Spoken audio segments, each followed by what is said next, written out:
Hello, ladies and gents. So, box office roundup. Let's talk about Halloween Kills. It has taken $50.4 million at the box office. Now, this puts it as the best horror and R-rated opening record during the pandemic. Not a great thing to espouse. Like, who cares, quite frankly? That's not awesome. And I do find this constant need for studios and mainstream media to push out these records that are being done quite hollow, actually. That's a really hollow record. That's nothing special. It's hit 50.4 million. That's not that good.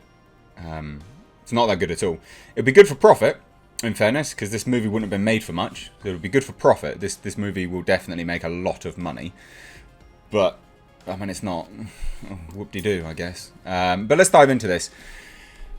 Those that have seen it, I'm guessing you'll all be aware now, majority of you anyway, will be aware why they chose to release this on Peacock at the same time. I'll bet you anything, you'll be aware. You'll be like, I can see why they chose to release it on streaming. I can see why. So let's dive into it, shall we? Anyway, so Sunday AM update. Typically horror movies fall apart on a Saturday night, especially ones with bad reviews and lackluster audience exits. But Universal, Blumhouse, Miramax's Halloween Kills kept it together, even with the day-and-date Peacock component. I was actually really surprised to see Miramax logo rock up during the Halloween Kills sort of opening credits. It's just so strange to still see that logo floating around, but never mind. The David Gordon Green directed sequel, the 12th in the franchise, fucking 12, kept on course for a $50.35 million 3-day. Slightly higher than what we saw yesterday morning off a $17.2 million Saturday, which is actually a 25% drop off from Friday. That's quite big. That's a better Friday to Saturday hold percent-wise, hold on, than previous Blumhouse October horror picks. Do you see what I mean? This weird, incessant desire to get these records in.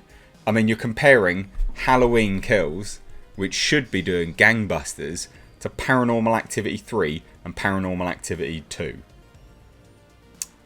Hence why I say it's hollow. That is hollow. Because they had a 35% drop-off from Friday to Saturday. Come on. How they should be incomparable, actually. Also, Halloween Kills Saturday beats Paranormal Activity 2's Saturday of 13 million. I should fucking well hope so. What are you doing? Anyway, overall, Halloween Kills is the best 3-day US-Canada opening we've seen for a horror movie during the pandemic, beating Paramount's A Quiet Place Part 2, which took $47.5 million. Important to note, that was still released when other studios were not releasing any of their movies. And it's the best opening for an R-rated movie during the pandemic, blowing away Warner Brothers HBO Max's The Suicide Squad. That's really not that much of a surprise, because the first one was maligned, so of course the follow-up would be like, Anyway, so from post-track exits, the majority of respondents at 38% said the main reason why they went to the sequel was because it was part of a franchise they liked. That's not good. 38% of people said, I only watched this film because it's got the Halloween name. And there, case in point, ladies and gents, is exactly why these studios keep pumping out these utter garbage films. Halloween Kills ties with Jackass 3D as the 9th best opening at the domestic box office for October and the 3rd best for a horror film during the month, after Halloween 2 years ago, which had a $76.2 million opening. And 2011's Paranormal Activity 3 with $52.5 million. So, it's not... 50.4 is quite a big drop-off from 76, you know? Like, you're looking at, 26 million. It's a pretty big drop-off.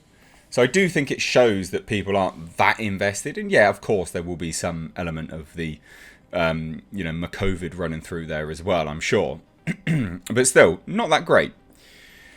Anyway, beamed Universal Domestic Distribution Chief Jim Orr. The debut of Halloween Kills this weekend is a further reinforcement that audiences are eager to be in theatres to truly experience the energy created by what becomes a communal event, especially for this genre and this franchise. Our amazing director David Gordon Green and our lead Jamie Lee Curtis crafted an incredibly terrifying continuation of this franchise that our audience enthusiastically embraced this weekend.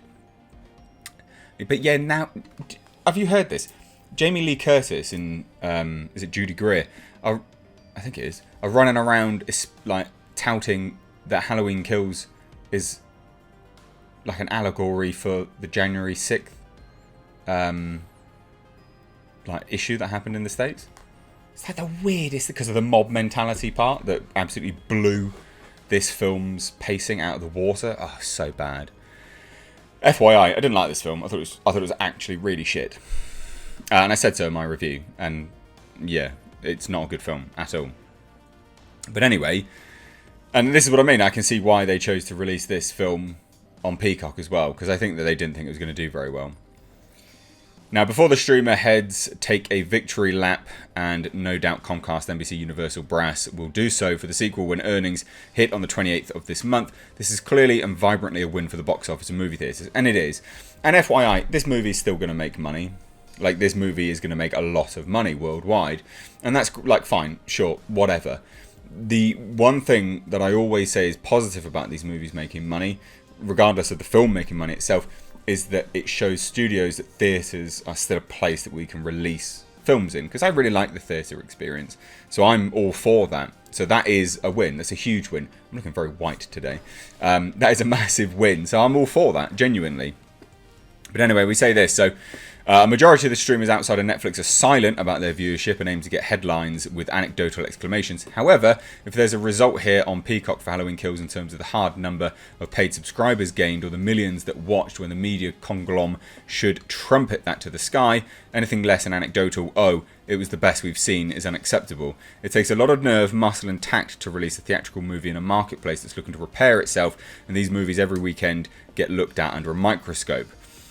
So have they even said it? So while it's been declared that Boss Baby 2 worked, there's been zero data from the conglomerate to support that. Meanwhile, a majority of what's on streaming gets away without any scrutiny. Not really fair. But more than that, if I'm a content creator or any guild member associated with the movie, I deserve to know what the fruits are from the blood, sweat and tears that's been poured into a production. So here we get this. Halloween Kills going to Peacock wasn't about any concern for the pandemic and cautious audiences. Moviegoers, especially the 18 to 34 sect, have already demonstrated that they're willing to come out to cinemas. This is what I was saying. Sending the sequel to Peacock was all about Peacock. It's all about Peacock, but it's also all about the film, them not having a massive amount of confidence in it. Because they might as well just put it there. All we know is that 52 million subscribers are activated on Peacock, meaning that any Comcast cable household has access to the ad-fueled subscription-free tier of the service.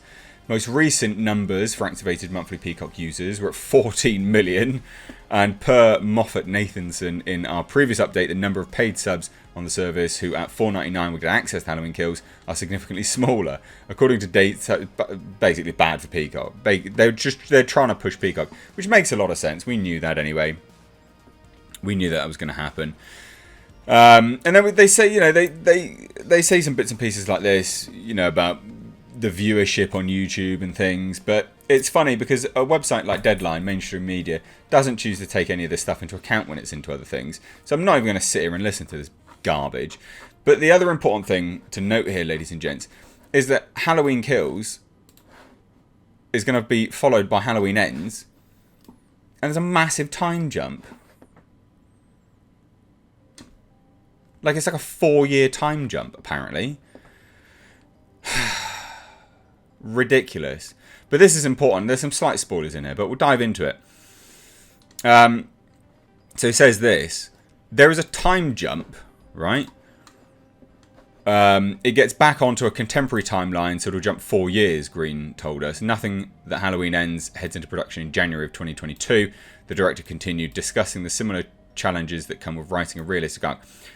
That's a big thing. A lot of this movie was tricky, not only in writing the shape and his lack of character, but keeping her in a realistic scenario. There's a graphic surgery that we film of her. Then once you've done that, she's not going to be doing a lot of kung fu. So, yeah, obviously. And so that's why they're doing the time jump, it seems. We also try to bring new voices into the mix. They poke holes in our story and they played devil's advocate and they bring new ideas and new reference points. This weekend I was rampaging on a new pass of it, but we start prep in 2 weeks. So they wanted me to lock in something more definitive, which I think will be in a good shape for that to shoot in January. The script's in great shape. It's just a matter of committing to certain paths and characters and constructing new set pieces. My ego says create something that is a 4-part series beginning with Carpenter's blah blah blah blah blah. And like, so what the hell was that nonsense in this film about saying evil dies tonight? 4-year time jump, guys. God, fucking this is a filler film, and I hate it. And I don't understand how it's earned that much money, but good, fine, whatever. Good for the box office, but I like to do these updates every now and then, just sort of, you know, bring you guys up to speed on it and see what you guys think. But it's not great. I mean, it's great for the business, but Jesus. 4-year time jump. 4-year time jump. Evil dies tonight. Really? Evil dies tonight. Really? Evil dies tonight. 4 years. 4-year time jump, ladies and gents. 4-year time jump. Garbage. Not cool. What do you guys think?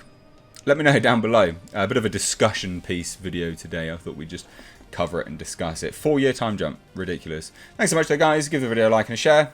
Take care.